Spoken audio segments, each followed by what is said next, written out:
Halo semuanya, kembali lagi dengan kita bertiga, yaitu dalam segmen sejarah dunia. Bersama saya di sini Muhammad Ifan Rizkullah, di sini ada Maul dan juga Adril. Halo guys. Halo semuanya, senang kita bakal berdiskusi lagi nih kali ini.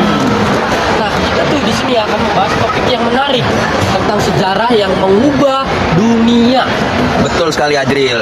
Pada episode ini kita akan membahas bagaimana sosok Yuri Gagarin yang membuat perang dingin ini semakin dingin, khususnya melalui perlombaan antariksa dua negara adidaya. Apa aja tuh? Kita masuk ya. Untuk pertama kali, perang dingin sendiri merupakan konflik ideologis yang dimulai setelah Perang Dunia II sekitar tahun 1947 dan berakhir pada 1991 dengan runtuhnya Uni Soviet. Nah, namun ketegangan yang secara langsung melibatkan Yuri Gagarin, guys. Yuri Gagarin terjadi dalam fase yang dikenal sebagai space race atau perlombaan antariksa, terutama pada akhir 1950-an hingga 1980-an. Nah, pada masa ini, fokus pengembangan militer mulai bergeser dari senjata konvensional menuju teknologi roket jarak jauh yang mampu menembus atmosfer bumi. Puncaknya terjadi pada tanggal 12 April 1961 ketika roket Vostok 1 diluncurkan dari Kosmodrom Baikor. Dalam waktu 108 menit, Gagarin berhasil mengorbit bumi satu kali penuh. Nah, keberhasilan ini sangat krusial karena hanya berselisih beberapa minggu sebelum Amerika Serikat berencana meluncurkan astronotnya sendiri, Alan Shepard, dalam misi Freedom 7.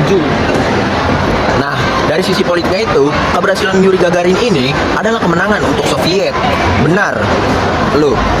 Gagarin tidak hanya diposisikan sebagai kosmonaut, tetapi sebagai alat legitimasi ideologi komunisme. Soviet ingin membuktikan bahwa sistem perencanaan sentralistik mampu mengalahkan kapitalisme barat. Nah, Citra Gagarin tuh dia sebagai anak petani sederhana yang berhasil menaklukkan luar angkasa digunakan sebagai propaganda bahwa komunisme memberi kesempatan yang sama bagi kelas pekerja. Nah, jadi di sini strategi ini sangat efektif, terutama di negara-negara berkembang dan non-blok, teman-teman. Termasuk Indonesia juga. Pada Juni 1961, Presiden Soekarno itu pernah menyambut Gagarin secara kenegaraan dan menganugerahkan bintang Mahaputra. Nah, ini bukan sekedar seremoni doang nih, melainkan pernyataan politik Indonesia yang saat itu menentang imperialisme Barat. Sementara itu, Amerika Serikat mengalami krisis kredibilitas global. Apa sih responnya Amerika? Responnya itu kurang dari 1 bulan setelah penerbangan Gagarin, Presiden John F. Kennedy menyampaikan pidato bersejarah di Kongres AS. Nah, dalam pidato tersebut, John F. Kennedy itu berkomitmen untuk mendaratkan manusia bulan sebelum akhir dekade 1960-an. Pernyataan ini adalah respon langsung atas kekalahan Amerika dalam perlombaan antariksa, teman-teman. Akibatnya nih, pemerintah AS menggelontarkan dana besar-besaran kepada NASA untuk mengejar ketertinggalan teknologi. Jadi si AS ini tuh nggak mau kalah sama sekali sama si Uni Soviet. Nah, dari sisi iptek, misi Vostok 1 membuktikan bahwa teknologi roket Soviet sudah sangat maju. Keberhasilan mengorbit bumi menunjukkan keandalan sistem navigasi kapsul antariksa serta ketahanan material terhadap panas dan radiasi ekstrim. Namun, teknologi ini memiliki sisi gelap. Roket peluncur Vostok memiliki spesifikasi yang hampir identik dengan ICBM, yaitu rudal balistik antar benua. Artinya keberhasilan Gagarin juga merupakan pesan tersirat bahwa Soviet mampu mengirim hulu ledak nuklir kemanapun di dunia. Eksplorasi luar angkasa pun menjadi simbol ganda, pencapaian ilmiah sekaligus demonstrasi kekuatan militer. Selanjutnya, kita bakal bahas resiko dan keberanian Gagarin. Yang jarang diketahui, teknologi Vostok masih sangat beresiko. Gagarin bahkan harus keluar dari kapsul menggunakan kursi pelontar dari ketinggian sekitar 7 km dan mendarat terpisah dengan parasut.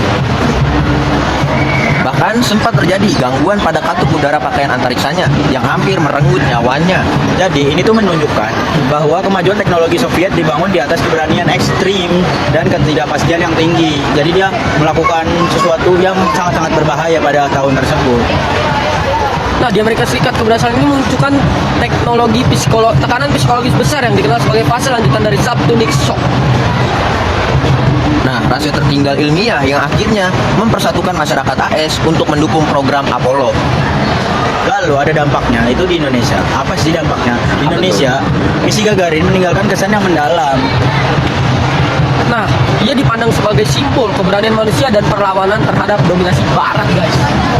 Nah, hingga hari ini, Monumen Gagarin di Jakarta menjadi simbol keterhubungan emosional Indonesia dengan sejarah eksplorasi antariksa, teman-teman. Nah, sebagai kesimpulan, Yuri Gagarin bukan sekedar pionir antariksa. Ia adalah katalisator yang memperuncing tensi perang dingin melalui legitimasi politik dan kemajuan. Nah, warisannya membuktikan bahwa penguasaan ruang angkasa adalah instrumen kekuatan strategis paling menentukan pada abad ke-20. Saya Bivans. Saya Muhammad Maulana Malik Ibrahim. Dan saya Muhammad Azla Rapi. Kita Terima pamit kasih. undur diri.